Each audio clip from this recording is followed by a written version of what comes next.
मैं हूं दीपक और आप देख रहे हैं coach for you computer institute YouTube channel. और आज की इस वीडियो में एक्सेल का पार्ट 2 होने वाला है, जिसके अंदर मैं आपको मार्कशीट बनाना सिखाऊंगा। इससे पहले मैंने आपको एक्सेल का इंट्रोडक्शन दिया था। इससे पहली वाली वीडियोस पे अच्छे खासे व्यूज़ आए, जिस पे 200 व्यूज़ आए मेरे, ठीक है। इससे सब्सक्राइबर भी अच्छे खासे मिले मेरे को। तो एक्सेल का जो पार्ट 2 है हमारा, इसके अंदर मैं आपको मार्कशीट बनाना सिखाऊंगा, जिसके अंदर मैं फार्मूलेस लगाना सिखाऊंगा। अब फार्मूले कैसे लगते हैं, कैसे हमारा फंक्शंस लगता है, अगर आपको नहीं पता, वैसे तो आप इस वीडियो में सीखोगे ही सीखोगे, लेकिन अगर आपको डिटेल में सीखना है तो आप मेरी पहली वीडियो को जाकर के वॉच आउट ज़रूर करना। मेरे प्लेलिस्ट में आपको मिल जाएगा, ठीक है। तो अब देखो यहाँ पर मेरे पास क्या है, एक मार्कशीट का फॉर्मेट है, ठीक है। इस फॉर्मेट को आप लोग भी बना लेना, सिंपल सा है। मैं आपको बनाना भी सिखा देता हूँ अभी से कैसे बनाना है। तो मैं आपको मार्कशीट दिखा रहा हूँ। तो आप ये देखिए, ये हमारी एक मार्कशीट है, ठीक है। इसका फॉर्मेट ये कैसे बनाना है, इस चीज़ को समझना। तो मैं यहाँ पे एक नई शीट ले रहा हूँ, ठीक है। सबसे पहले आपको यहाँ पे मर्ज एंड सेंटर का यूज़ करना होगा। तो मुझे अगर मार्कशीट लिखना है तो मैं क्या करूँगा, यहाँ से कुछ सेल्स को मैं सिलेक्ट कर लूँगा इस तरीके से, ठीक है। और मैं यहाँ पे क्या करूँगा, मर्ज एंड सेंटर का यूज़ करके मैं यहाँ पे लिख दूँगा मार्कशीट। मार्कशीट। आप एक बार बाहर क्लिक करेंगे एंड देन दोबारा क्लिक करके आप यहाँ से इसको इंक्रीज़ कर सकते हैं, फ़ॉन्ट को इस तरीके से, ठीक है। अगर आपको कोई कलर वगैरह करना है तो आप यहाँ से कलर कर सकते हैं, जैसा आपको अच्छा लगे इस तरीके से। बॉर्डर लगाना है, आप इस पर क्लिक करेंगे और यहाँ पे आप जाएंगे ड्रॉप डाउन पे और यहाँ से आप ऑल बॉर्डर पे सेलेक्ट करके बॉर्डर लगा देंगे। सिंपली आप यहाँ से जो शीट है आप इसको पूरा उतार लेंगे, जैसे रोल नंबर, नेम, क्लास। तो मैं इतना लिखूँगा नहीं, वरना टाइम हमारा बहुत ज़्यादा जाएगा। तो इस केस में मैं क्या करूँगा, इसको कॉपी कर लेता हूँ और मैंने यहाँ पर, ठीक है, इस तरीके से। अब हो सकता है कि आप अगर जब बनाएंगे तो उस केस में क्या होगा,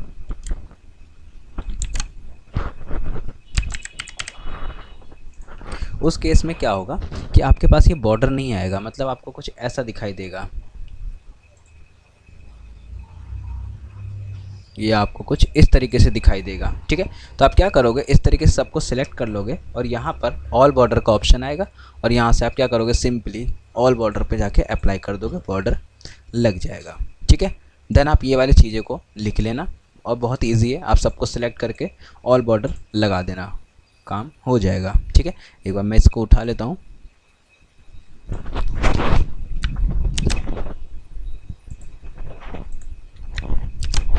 ठीक है। तो ये मैंने बना लिया। तो आप देखोगे मैंने इस चीज़ को क्रिएट कर लिया, ठीक है।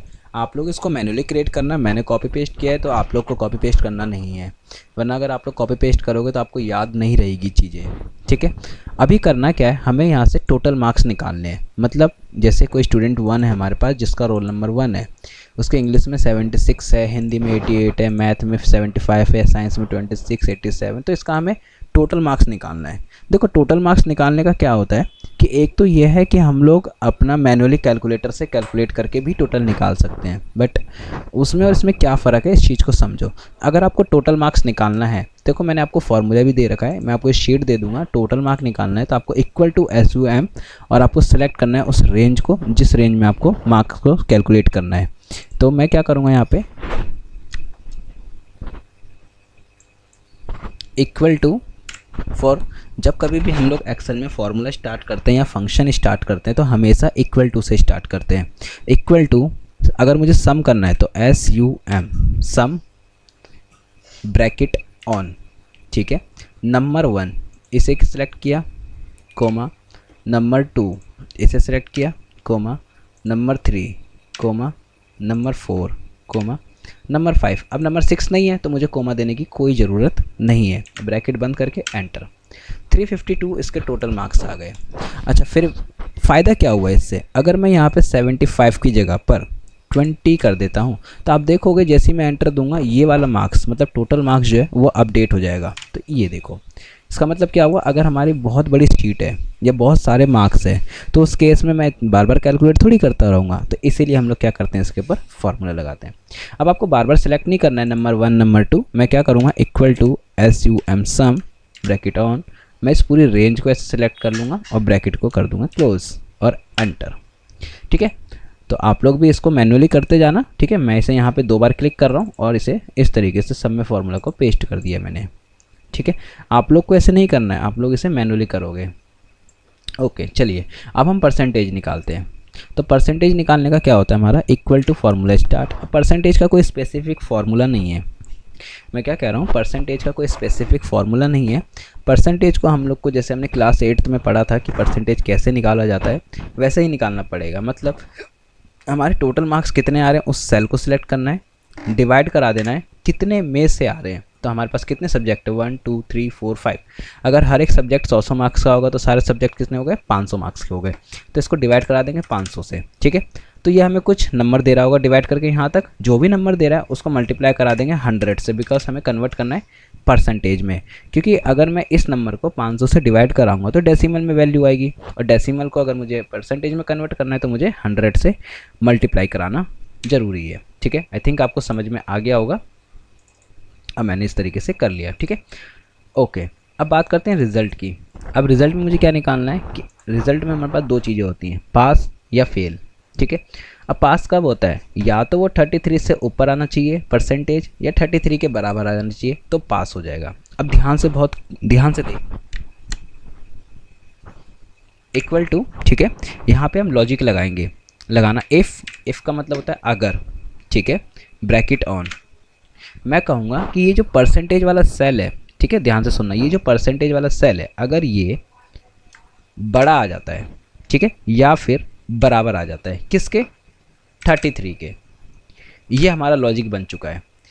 इफ़ अगर ये सेल मेरा बड़ा आ जाता है या फिर बराबर आ जाता है 33 के, मतलब 33 से बड़ा आ जाए या 33 के बराबर आ जाए, तो डबल कोट इस तरीके से देना है। आप लोग क्या करोगे, आप लोग पहली बार में ये शिफ्ट के एंटर के जस्ट बगल में जो बटन है ना, उसे डबल, इसमें 2 कोट है, सिंगल कोट भी है डबल कोट भी है।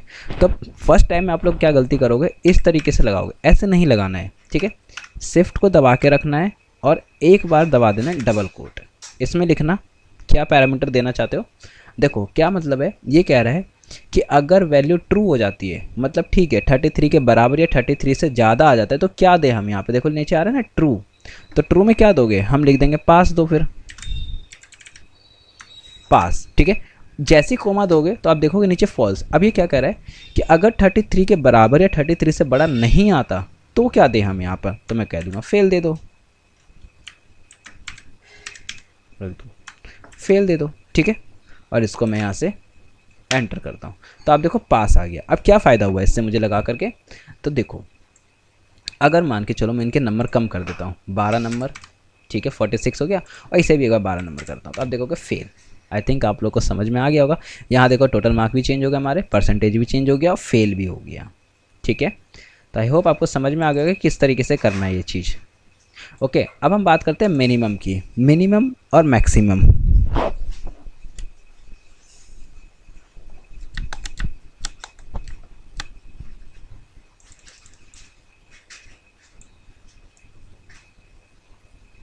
देखो अब मेरे पास क्या है कि मेरे पास ये 4 सब्जेक्ट है, 4, हाँ 5 सब्जेक्ट है ये, ठीक है। अब इनमें से सबसे कम नंबर कितने आए हमें वो बताना है, और इनमें से सबसे ज़्यादा नंबर कितने आए हमें वो बताना है। अगर आप लोगों ने इफ़ कंडीशन अच्छे से सीख लिया तो मैं आप लोग को एक टास्क दूंगा, अभी पहले आप समझो, ठीक है। मिनिमम का फॉर्मूला बहुत ईजी है, जैसा मिनिमम है, जैसा हमने सम लगाया था वैसा ही मिनिमम का भी फॉर्मूला लगेगा। क्या लगाना है, इक्वल टू MIN, मिनिमम। मैं यहाँ से इस पूरी रेंज को सिलेक्ट कर लूँगा। अभी आपको क्या दिख रहा है, इसमें से सबसे कम नंबर कौन सा दिख रहा है, तो आपको 12 दिख रहा है, तो आंसर क्या आना चाहिए 12, ठीक है। सिंपल ऐसे ही हमारा मैक्सिमम का भी होगा, इक्वल टू MAX, मैक्स, ठीक है। अब इस पूरी रेंज में, ठीक है, इस पूरी रेंज में सबसे ज़्यादा नंबर कौन सा दिख रहा है आप लोग को, तो आप कहोगे 87, तो क्या आना चाहिए 87, ठीक है। ओके, अब बात करते हैं रैंक। अब क्या करना है मुझे, इसमें रैंक बांटना है बच्चों की, मतलब कि जैसे परसेंटेज के अकॉर्डिंग हम रैंक बांटेंगे। जैसे किसी की 100% है तो फर्स्ट रैंक पे होगा, 98% है तो सेकंड रैंक पे होगा, तो रैंक देना है अब हमें। तो रैंक देने के लिए हम क्या करेंगे, यहाँ पे लगाएंगे इक्वल टू RANK, रैंक, ठीक है। किस नंबर का रैंक चाहिए आपको, मैंने कहा इस नंबर का चाहिए। फिर यहाँ से बोल रहा है रेफरेंस बताओ, तो मैंने कहा मुझे इस पूरे कॉलम के अंदर से चाहिए और इसे बंद कर दो और एंटर दो। तो ये बोल रहा है 15th नंबर रैंक पर आ रहा है 31%। ठीक है, तो अगर मैं यहाँ पे एक बार 100% कर दूँ, चलो यहाँ पे 100 मार्क्स दिया मैंने। ठीक है, यहाँ भी 100 देते हैं हम और यहाँ भी 100 देते हैं हम। तो आप देखो 82% इसमें कहीं भी नहीं है। तो इसने अपने आप ही कहा कि देखो भैया ये जो है ना 82 फर्स्ट रैंक पर आ रहा है। ठीक है, अब इसको भी मैं यहाँ से आप रैंक निकाल लोगे कौन कौन सी रैंक पर आ रहा है। आई होप आप लोग को समझ में आ गया होगा कि किस तरीके से हमें एक्सेल में मार्कशीट बनाना है। ये शीट मैं आपको अटैच कर दूंगा अपने मेरी इस वीडियो के डिस्क्रिप्शन पार्ट में मिल जाएगी, आप देख करके उसकी प्रैक्टिस करना। आपको यहाँ पर जो है शीट का फॉर्मेट मिल जाएगा। ठीक है, जिस पे आप फार्मूला लगा सकते हो। ये आपको शीट मिल जाएगी जिसमें फार्मूला लगा हुआ है और ये आपको फार्मूला मिल जाएंगे। ठीक है, और एक चीज़, हाँ देखिए एक इसमें गलती हुई है। गलती क्या हुआ है कि जब मैंने इसको ड्रैग किया है, ठीक है, तो ये ना साथ में सेल भी ड्रैग हो गया है, तो इस चक्कर में गलत आया आंसर हमारा। अब आंसर सही कैसे आएगा, तो ध्यान से समझना। आप क्या करोगे, आप क्या करोगे, या तो आप इसको मैनुअली लगाओ, नहीं तो आप इसको लॉक करो यहाँ से लेकर के इतना। मैं क्या चाहता हूँ कि जब मैं सेल को ड्रैग करूँ, फार्मूला ड्रैग करूँ, तो मेरा जो है ना ये वाला कॉलम ड्रैग नहीं होना चाहिए, लेकिन ये ड्रैग होना चाहिए। समझ रहे हो ना, कॉलम ड्रैग नहीं होना चाहिए लेकिन ये वाली सेल ड्रैग होनी चाहिए, ताकि मैं जब नीचे वाले में आऊँ तो नीचे वाला फार्मूला लगे, इसमें आऊँ तो ये वाला फार्मूला लगे, इसमें आऊँ तो ये वाला फार्मूला लगे। तो मैं क्या करूँगा, इसको सिलेक्ट करूँगा और F4 दबा दूंगा। तो देखो ये लॉक हो चुका है। ठीक है, अब अगर मैं इसे ड्रैग करता हूँ, देखो अगर मैंने इसे ड्रैग किया तो आप देखोगे मेरा ये रेड वाला ड्रैग नहीं हुआ, बट ये वाला मेरा ड्रैग हो चुका है। ठीक है, अब एकदम परफेक्ट आ रहा है। तो इसे हम कहते हैं सेल लॉकिंग। ठीक है, ओके, तो मिलते हैं नेक्स्ट वीडियो में। अगर आपने मेरे चैनल को सब्सक्राइब नहीं किया है तो सब्सक्राइब जरूर करना, क्योंकि एक्सेल की ऐसी वीडियो मे भी कहीं और मिलेगी आप लोगों को। ठीक है, मैं आपको बेसिक से एडवांस लेकर के जा रहा हूँ। ठीक है।